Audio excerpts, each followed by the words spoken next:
Join the conversation anytime. Lots of ways to do that, including you can email us at murphysamandjody.com. Or you can text us, 877-310-4MSJ, which is what Stephen did.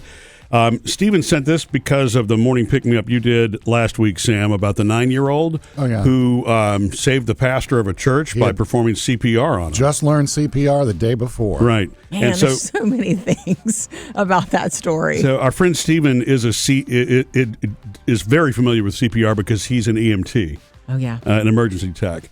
And he says, I'm at work today, currently listening to the podcast, and heard you comment about breaking ribs during CPR. Mm-hmm. I think we talked about that because each of us individually it's been a long time since we did the practice and all that. Well, we talked about that because Sam said that I've seen it on TV. I could do it.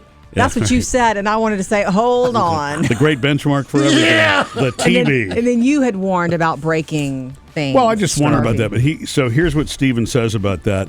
Obviously, I have performed CPR on a lot of people, and breaking ribs is actually quite common, even on larger people. As a matter of fact, the very first time I performed CPR was around 2010 at my old job at a poultry plant.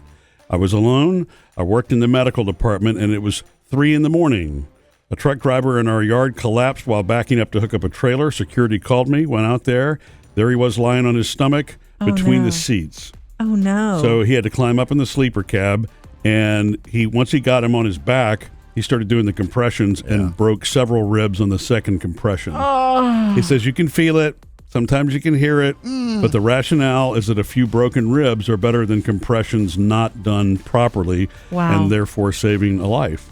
It makes sense to me. Wow, Stephen. So, thank you, Stephen, for sharing that. You're a baddie. Now, does he say anything about mouth-to-mouth? Because I hear that mouth-to-mouth is not necessary now, especially if you're not trained in CPR. The main thing is the compressions. That's what I've heard and read. I mean, all he talks about here is the chest compressions part. So, I'd forgotten about the mouth-to-mouth thing. Is mouth-to-mouth for everything, or like they show on TV when it's somebody who's, I don't know, but I'm going to highly recommend that you take a class. I'm going with the TV, Sam.